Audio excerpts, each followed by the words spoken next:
अच्छा, एक इम्पॉर्टेंट चीज़ मैं पहले आप लोगों को बताना चाहता हूँ। इम्पॉर्टेंट चीज़ ये है कि किसी बच्चे को हमारे साथ तैयारी करनी है और कोई हमारी, देखो एक हमारी पेड गाइडेंस तो है ही, जिसमें हम डेली टारगेट्स प्रोवाइड करते हैं, टेस्ट भी प्रोवाइड करते हैं, बट अगर किसी को हमारे साथ तैयारी करनी है और उसको फ्री में गाइडेंस चाहिए तो ये हमारा नंबर है हमारी टीम का, इसमें आप व्हाट्सअप कर सकते हो। हम आपको सारी चीज़ें गाइड करेंगे, कैसा क्या पढ़ना है पढ़ना। और ये हमारी एक प्लेलिस्ट है, पूरी की पूरी प्लेलिस्ट किसके ऊपर, इंग्लिश के ऊपर। ये ज़रूर देख लेना।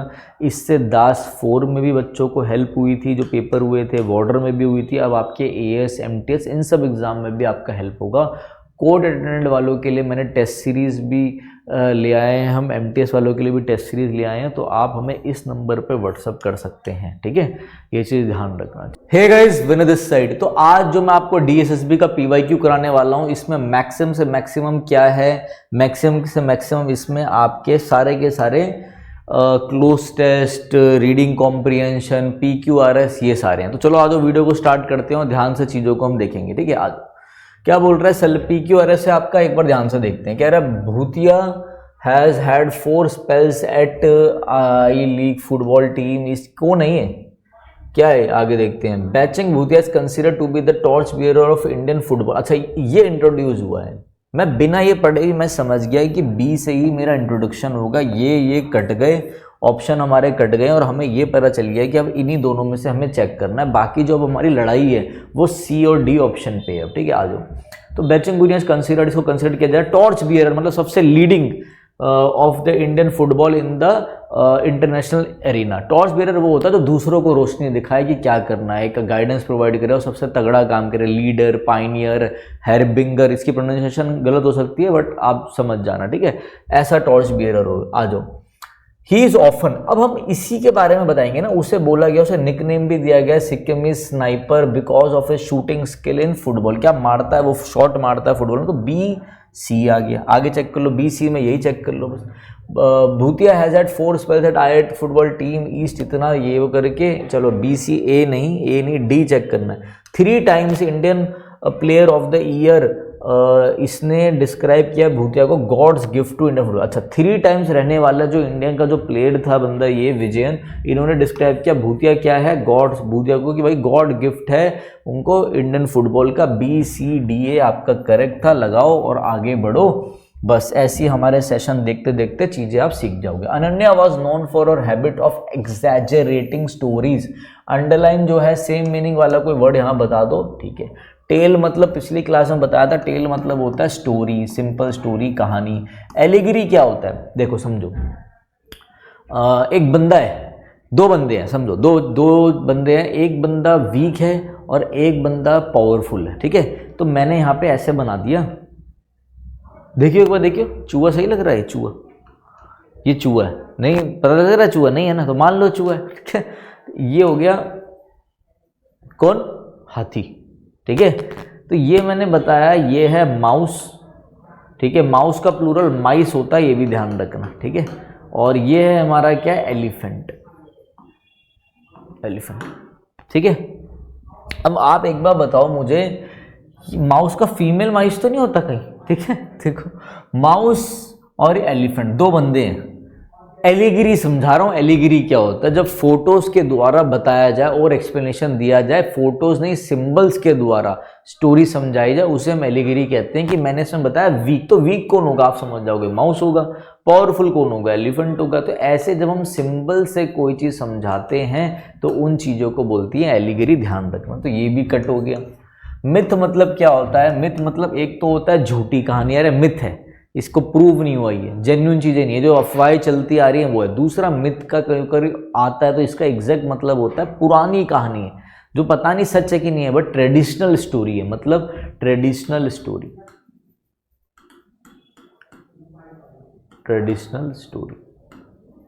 ठीक है। अब आता है आपका हाइपर बोल, नहीं है ये बोल हाइपर बोल नहीं, हाइपर बुले, ठीक है, हाइपर बुले, ठीक है, हाइपरबुले या फिर हाइपरबुली भी कहा जाता है इसे। तो ये हाइपरबुली ध्यान रखना, इसका मतलब होता है बड़ा चढ़ा के चीज़ों को बोलना, टू एग्जैजरेट, बड़ा चढ़ा के चीज़ों को दिखाना, एग्जैजरेट करना, एग्जैजरेटिंग स्टोरीज। ठीक है, ये आपका करेक्ट है। आ जाओ नेक्स्ट बढ़ते हैं आगे, टाइम वेस्ट नहीं करेंगे इस बार हम। देख लो भाई, पूरा आप लोगों के आगे है, अच्छे से पहले इसको देख लो, अच्छे से समझ लो इसको। क्या है? A country parts or the whole of which were under foreign domination began to struggle or to overthrow the foreign rule and establish itself। जो कंट्री थी फॉरेन डोमिनेशन के अंदर, उन्होंने क्या किया? उन्होंने भैया स्ट्रगल करा कि हम ओवरथ्रो कर देंगे, हटा देंगे फॉरेन रूल को और हम अपना एक नेशन बना देंगे यूनाइटेड। देखो यूनाइटेड के आगे ए आएगा, यूनिक हो तब भी आर्टिकल ए आएगा। ठीक है, ठीक, ये होगा स्टार्टिंग में। नहीं, क्या हुआ था पहले एक बार थर्ड चेक कर लेते हैं। 19th सेंचुरी में देयर वर स्ट्रगल्स हुए थे for freedom and the national unification in Poland, ठीक है, Greece, Germany, Italy and other countries. तो पहले उन्होंने बताया ना हुआ क्या था, थर्ड आया। अब इसके बाद क्या हुआ? इसके बाद फिर कंट्री पार्ट्स और कुछ कंट्रियों ने और जो इतने सारे लोगों ने क्या किया है भैया, फॉरेन जो डोमिनेशन अभी मैंने बताया, फिर स्ट्रगल करा और कोशिश करी कि बनाने की 3-1। जब ये सब किया होगा तो कुछ कंट्रीज को मिल गया होगा, कुछ कंट्रीज को नहीं मिला होगा। मैनी ऑफ दी सक्सीडेड, कुछ लोगों को तो विजय मिल गई इस चीज़ में, और फॉर एग्जांपल इटली जर्मनी वालों को हो गए, उन्होंने यूनिफाई कर लिया, उनको एक अपने मतलब नेशन बना दिया उन्होंने, यूनिफाइंग देमसेल्व्स इनटू नेशन बन गया। ठीक है, चलो इनको तो आज़ादी हो गई भाई, 3-1-2। फिर अदर्स, ये 19th सेंचुरी की बात है। ठीक है, others struggled and won their freedom in the, बाकियों को जो उनकी स्ट्रगल जो करा उन्होंने और जो फ्रीडम मिली वो 20th सेंचुरी में 3-1-2-4, 3-1-2-4 खत्म। आ जाओ नेक्स्ट बढ़ते हैं। She decided to train harder, कौन, किसने डिसाइड किया, कौन है वो? नहीं पता, ए तो नहीं होगा, ए है ऑप्शन में, कट गया। चलो आगे देखते हैं। प्रिया लव्ड रनिंग, प्रिया की बात हो रही है, बी आया। सी भी चेक कर लेते हैं। अनफॉर्चुनेटली शी लॉस्ट, कौन लॉस्ट? सी भी कट गया, तो बी के चेक कर रहे हैं। अब बात लड़ाई है ए और सी के बीच में, अगर ये लड़ाई हम जीत गए तो फिर आप समझ रहे हो ना क्या हो सकता है, हम जीत जाएंगे। ठीक है, तो और यार मुझे डायलॉग बाजी, मैं समझ गया वो टीचर डायलॉग बाजी क्यों करते हैं। सुन, इसको ना अपने कैमरे में मैं अपने आप को देख सकता हूँ, तो अपने आप को देख के मैं कर रहा है पढ़ाऊँ कम, बोलूँ ज़्यादा। ठीक, मेरे लिए नहीं है ये डिजिटल बोर्ड। प्रिया लव्ड रनिंग, तो भाई बी से ओपनिंग हो, प्रिया को रनिंग पसंद है and often participating in school competition. ठीक है। B, she decided to train harder and give her best in the next race. Next race, पहली रेस कौन सी हुई है फिर? तो अनफॉर्चुनेटली सी, अच्छा बी सी आएगा, बी ए नहीं हो सकता। ठीक है, अनफॉर्चुनेटली हुआ क्या, वो हार गई 400 मीटर रेस और वो डिसअपॉइंटेड हो गई बी सी। फिर उसने सोचा, she decided, B C A, she decided कि दोबारा से मैं हार्ड ट्रेन करूंगी अपने आप को और हार्डर, और अपना बेस्ट दूंगी नेक्स्ट रेस में। ठीक है, हर डिटर्मिनेशन पेड ऑफ, उसकी डिटर्मिनेशन जो थी, दृढ़ निश्चय जो उसका था भैया, उसने क्या किया, when she finally won the medal, उसको भाई उस डिटर्मिनेशन ने पे ऑफ करा, जब वो जीत गई क्या, उसको गोल्ड मेडल मिल गया। बी सी ए डी आपका करेक्ट आंसर हो गया। आ जाओ भाई,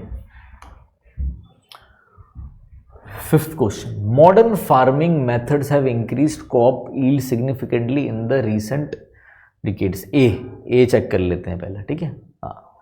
फिर कौन है? As a result farmers can grow more food. ठीक है, दीज मेथड्स इंक्लूड, देखो मॉडर्न फार्मिंग में मेथड्स आए हैं जिन्होंने इंक्रीज कर दिए ये चीज़ें।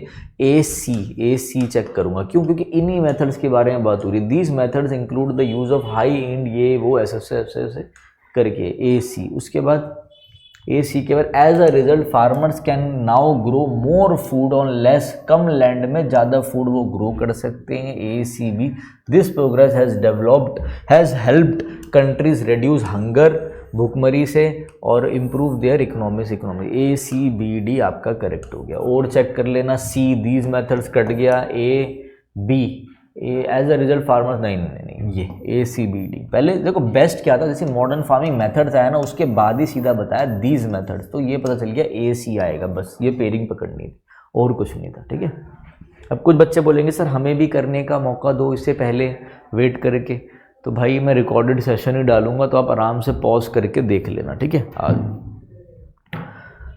अब ये इतना बड़ा आपका पैराग्राफ है, इसे हमने ध्यान से पढ़ना है और ध्यान से चीज़ें इसको करनी है हमने। ठीक है, आ जाओ scientist agree that the earth rising temperature. आज जब भी मैं कोई राइजिंग टेम्परेचर की बात करता हूँ ना, मेरे दिमाग में बस एक ही आ जाता है, ग्लोबल वार्मिंग की बात तो नहीं चल रही। अब ये आपको कॉमन सेंस भी लगाना होता है, जो मैं समझा रहा हूँ ना वो समझते हुए चलो बस, बाकी आपके पास आपका दिमाग है ही। And are fueling longer and hotter heat waves आ रही है, मोर फ्रीक्वेंट ड्राउट्स हो रहे हैं, हैवियर रेनफॉल हो रही है, मोर पावरफुल हरिकेन्स हो रहे हैं, ठीक है। In 2015, for example, scientists concluded that a lengthy drought in California, the state's worst water shortage हो गई in 12 से, had been intensified by 15 to 20% by global warming। लो भाई, global warming के ऊपर टॉपिक है ये, पता चल गया मुझे, ठीक है। They also said that the odds of similar droughts happening in the future had roughly doubled over the past century। And in 2016 में क्या हुआ, नेशनल एकेडमी ऑफ साइंसेज ने बताया है, engineering medical announce that We can now confidently attribute to some extreme weather events, heat waves। मतलब global warming की वजह से अब हम इधर तक भी घुस सकते हैं कि हीट वेव्स हो, ड्राउट्स हो जाए, हैवी प्रेसिपिटेशन हो जाए, डायरेक्टली पूरा क्लाइमेट चेंज ही हो जाए। मतलब इतना ज़्यादा ग्लोबल वार्मिंग की दिक्कत आ रही है। Earth ocean temperature getting, ocean temperature बदल रहे हैं, वो भी वार्मर हो रहे हैं बहुत ज़्यादा, विच मीन्स ट्रॉपिकल स्टॉर्म्स हो सकते हैं, कैन पिकअप मोर एनर्जी ले सकते हैं वो, इसका भी बहुत नुकसान है। In other words, global warming has the ability to turn a category 3 storm into a more dangerous category 4 storm। लो भाई, ठीक है, ये आपको समझ में आएगा, 3 स्टॉर्म को क्या, मोर डेंजरस कैटेगरी 4 स्टॉर्म, ठीक है। Which of the following option most accurately stated the main idea of the passage heat wave. नहीं, तो पार्ट हो गए ना ग्लोबल वार्मिंग के ऊपर, खत्म। देखो, आज मैं आपको ये फर्स्ट टाइम यहाँ पे करा रहा हूँ। इससे पहले जब भी आप मेरे से पढ़ते हो, मैं आपको हमेशा एक टेक्निक बताता हूँ कि पहले क्वेश्चन पढ़ लो। तो पहले हमेशा क्वेश्चन पढ़ लिया करो, ये भी मैं अभी आपको समझाऊंगा, ठीक है। देखो, what is the tone of the passage. देखो, इमोशनल एंड नॉस्टैल्जिक था। क्या ये पैसेज पढ़ के मुझे अपनी पुरानी किसी की याद आ रही थी, कोई नॉस्टैल्जिया हुआ मुझे और मैं इमोशनल हो गया, मुझे उसकी याद आ रही थी, मैं उसके साथ खेलता था, कूदता था, अपने किसी दोस्त की याद आ रही थी, नहीं, कट गई। ह्यूमरस था, बड़ा अच्छा लगा मुझे और बड़ा कैजुअल फील। कैजुअल तो मैं आपको पढ़ा रहा हूँ ये टॉपिक ऐसी स्टाइल में, बट नहीं, बिल्कुल गलत, ये भी नहीं था। क्रिटिकल, हाँ क्रिटिकल था ये, आर्ग्यूमेंटेटिव हो सकता है, बट यहाँ पे मुझे कोई बहस नहीं दिखी। यहाँ मुझे एक इमरजेंसी कंसर्न दिखा है और सारा साइंटिफिक बात हुई है, अर्जेंट एंड साइंटिफिक। बट हाँ, क्रिटिकल तो है, ये चीज ध्यान रखना, ठीक है।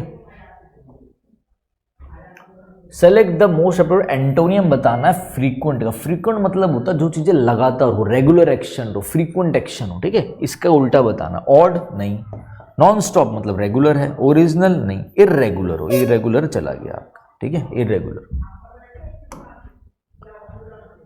नेक्स्ट आ जाओ, what is the structure of the passage. क्या है स्ट्रक्चर ऑफ पैसेज, क्या सीक्वेंस में तो कोई चीज मुझे पता नहीं, डेफिनेशन नहीं, क्रोनोलॉजी कोई ऑर्डर में दिख रहा है आपको, नहीं। क्रिटिक था, क्रिटिक जो मैंने आपको स्टार्टिंग में बताया, क्रिटिक है यहाँ पे, क्रिटिक रखा गया है, ठीक है। जिसको नहीं पता ना क्रिटिक क्या होते हैं, ह्यूमरस क्या होता है, तो ह्यूमरस मतलब कहीं हंसी मजाक लग रहा हो, क्रिटिक मतलब कहीं पे आपको सरकाज़्म दिया, बोला गया क्रिटिकल चीज़ें हैं ये, इसमें थोड़ा सा अपने एक व्यू रखा गया हो, ठीक है, जिसमें जल्दी से जल्दी चीज़ें करनी है, ठीक है। ये मैं सारे एक दो बार आपको दोबारा से बता दूंगा, टेंशन मत लेना, ठीक है। सेलेक्ट द मोस्ट एंटोनियम बताना है एबिलिटी का। एबिलिटी मतलब आपके अंदर कैपेबिलिटी है कुछ करने की। अंडरस्टैंडिंग नहीं, इंसैनिटी मतलब पागलपन, टॉलरेंस मतलब आप टॉलरेट करो, वीकनेस, एबिलिटी इज पोटेंशियल और वीकनेस मतलब कुछ नहीं है, वीकनेस कुछ नहीं था इस पैसेज में। आ जाओ भाई, select the most appropriate option to fill in the blank. The sunning is, चलो एक बार भाई ये आपका आ गया है क्या, ये आ गया आपका वही क्लोज टेस्ट मान लो इसको, और अच्छे से ध्यान से देखते हुए हम करेंगे। No distractions are too minor when it comes to Suneung. कुछ होगा ये, कोई डिस्ट्रैक्शन, कोई भी डिस्ट्रैक्शन छोटी नहीं है जब बात आ जाए इसकी। ये क्या है, which many see a culmination of years of formal education is widely regarded as a pivotal मतलब most important even because determine the students, ठीक है। मतलब ये कोई टेस्ट होगा जो बच्चों को समझ लो यूनिवर्सिटी के एडमिशन या कोई मोस्ट इंपॉर्टेंट टेस्ट है जो डिटरमाइन करेगा कि बच्चे कहाँ जाके पढ़ेगा, उसका करियर देखेगा, ये वो देखेगा। तो क्या है ये, तो इससे पहले ना थोड़ा सा मुझे वैसा सा लग रहा है, इससे पहले मैं क्या करता हूँ, एक बार सारे आपके क्वेश्चन पढ़ लेता हूँ जो मैं समझा। तो select the most appropriate option. The Suneung is widely regarded as a pivotal event because it determines the student dash, ठीक है, डिटरमाइन करेगा स्टूडेंट का क्या। नेक्स्ट देख लेते हैं एक बार, one student express concern about dash being a distraction during the exam. अच्छा, किसी स्टूडेंट ने कुछ ना कुछ बताया होगा, वो भी हमें देखना है कि उसको डिस्ट्रैक्शन होती होगी। Authorities grounded planes during the English listening test to dash, समझ में नहीं आया ये, अभी देख लेंगे, पैसेज पढ़ेंगे। To ensure the exam runs बढ़िया से हो, मोर देन 10,000 पुलिस वाले डिप्लॉय किए गए इंक्लूडिंग सब टास्क विथ, ठीक है, इतने सारे पुलिस वालों को भेजा गया। Shops and stock market open late to reduce, shop and stock market भी लेट ओपन करा जाए है, लेट ओपन किया गया, क्यों? रिड्यूस करने के लिए, पॉल्यूशन लेवल तो होगा नहीं, एग्जाम स्ट्रेस, नॉइज डिस्टर्बेंस, चलो देखते हैं ये भी। तो ये अभी हमारा है, आ जाते हैं हम क्वेश्चन में और ध्यान से देखते हैं इसको, ठीक है, आ जाओ। तो पाइवट बिकॉज इट डिटरमाइंस करता है स्टूडेंट्स का क्या, करियर, सोशल स्टेटस, ठीक है। वेकेशन प्लान करेगा, एक्स्ट्रा करिकुलर एक्टिविटी करेगा, यूनिवर्सिटी प्लेसमेंट के लिए होता है ये टेस्ट, और ये डिसाइड करेगा स्टूडेंट का करियर, आपका क्या है सोशल स्टेटसेस, और ये सब आपका वो करेगा। तो ये आपका हो गया। नेक्स्ट पढ़ते हैं आगे, देखो नेक्स्ट है आपका क्या, I am worried that the song will play in my head even during the exam. One student, एक स्टूडेंट ने अपना कंसर्न एक्सप्रेस करा कि मुझे ये स्ट्रेस रहता है, मुझे डर रहता है कि एग्जाम टाइम में मेरे दिमाग में गाने बजे। मैं आपको सही बता रहा हूँ, स्टूडेंट की बात है, अभी पढ़ाते टाइम मेरे दिमाग में 2 गाने बज रहे हैं, बढ़िया बढ़िया, ठीक है वो सरा, ठीक है, वो मैं गा भी नहीं सकता यहाँ पर। आई एम वरीड हो गया ये। One student express concern about dash being a distraction. अच्छा, ये उसके एग्जाम के लिए क्या है, डिस्ट्रैक्शन है। एडल्ट्स माइट लाफ, वो हंस सकते हैं, why stress over something like कि इतनी छोटी चीज़ में क्या स्ट्रेस होगा, but for us with such an important test, बहुत इंपॉर्टेंट टेस्ट है ये, तो इट कैन फील अनसेटलिंग, ठीक है भैया, छोटा कंसर्न भी बहुत बड़ा है। तो शू स्विंग क्या ये, सन swing, students have previously been encouraged to avoid other so-called earworms with songs such as Go Go, जो बाय BTS। अच्छा, BTS वो ग्रुप है ना, तो बाहर का, तो बढ़िया गाने गाता है, ring ding dong by SHINee repeatedly cited. पर पहले भी उनको बोला गया कि आपको ये गाने जो हैं, ये जो चीज़ें आपको अवॉइड करनी है, cited online as tracks that should be forbidden, और इनको भाई इन पे रोक भी लगानी चाहिए, ऐसा बोला गया। पता नहीं इस टेस्ट को लग रहा है SSC का टेस्ट बना दिया, ठीक है, आ जाओ। तो इधर इसको देख लेते हैं। स्टूडेंट ने अपना कंसर्न कह रहा अबाउट, किस चीज़ के लिए कंसर्न कर रहा उसने, B. Student express concern about dash being a distant, क्या डेस्ट, ट्रैफिक कंजंक्शन नहीं, स्टॉक मार्केट नहीं, पुलिस के पास नहीं, earworm songs. Earworm songs वो होते हैं जो आपके कानों में बजते रहते हैं और वो जो डिस्टर्बेंस भी पैदा करते हैं, ध्यान रखना, ठीक है। ईयर वॉर्म सॉन्ग्स को बोलते हैं, क्योंकि यहाँ पे दोबारा से यहाँ पे ईयर वॉर्म लिखा आया था, अभी तक यहाँ तक कोई पुलिस की बात नहीं हुई है, ठीक है। आ जाओ। Ensuring that the exam run smoothly in nationwide, the shop and store open to late to reduce dash and authorities adjusted public transport and put more than a dozen spare train on. भाई क्या test है ये, test ही है ना ये। In case of breakdown, ओ भाई साहब, authorities grounded planes during the English listening test to dash, ओ भाई साहब, इतना बड़ा planning. Grounded planes listening test to minimize noise disturbance को मिनिमाइज करने के लिए। कौन सा टेस्ट है ये, कहाँ होता है, मुझे तो नहीं पता था इस टेस्ट के बारे में, बड़ा ही इंपॉर्टेंट टेस्ट है ये, ठीक है। सब कुछ रोक दिया, शॉप्स एंड स्टॉक मार्केट भी कह रहे हैं लेट ओपन होगा, एक इस टेस्ट की वजह से। मतलब शायद ये लोग ना इसलिए इतने स्ट्रिक्ट होंगे, शायद ये लोग एजुकेशन को बहुत ज़्यादा इंपॉर्टेंस देते होंगे, ठीक है। आ जाओ, अब हमें बताना है सी, ये हो गया, सी हो गया।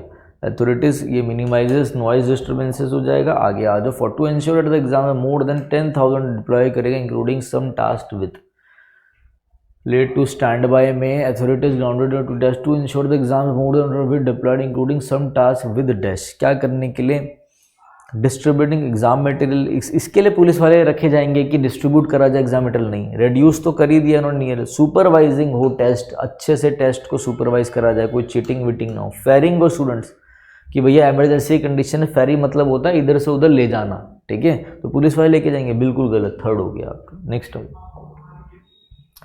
आ जाओ। 14 था ना हमारा, हाँ ये हो गया था ना हमारा डी हो गया, ठीक है। अब beside grounding planes to minimize noise disturbance during the 20-minute English test, the authorities have also asked bus and taxi drivers to refrain from honking while the test are taking place, ठीक है। 15 देख लेते हैं। The shop and stock market to open late to reduce, क्या था, to reduce dash, to reduce exam stress नहीं, pollution level नहीं, traffic congestion कम हो, इस वजह से नॉइज डिस्टर्बेंस ना हो, traffic congestion, stock market traffic congestion, shops traffic congestion. तो भाई ये सारा and authorities adjusted, public transport भी एडजस्ट किया गया ना, ठीक है। तो भाई ये आपके थे 15 क्वेश्चन जो आज हमने कवर करे हैं। आई थिंक कम टाइम में हमने कवर कर लिए होंगे। तो अगर वीडियो अच्छी लग रही हो ज़रूर देखना। अब मैं आपको बताता हूँ कि आपको हमारी कौन सी प्लेलिस्ट देखनी है। तो किसी को अगर फ्री में तैयारी करनी है तो पहली बात ये है कि हमारा ये नंबर है 9289609096। आप इस पे हमें व्हाट्सअप कर सकते हो, हम आपको फ्री में गाइड करेंगे कैसा क्या पढ़ना है, ठीक है। थोड़ा रिप्लाई लेट आ सकता है, व्हाट्सअप हैंग हो जाता है, इस वजह से हम आपको फ्री में गाइड करेंगे कैसे क्या करना है, ठीक है।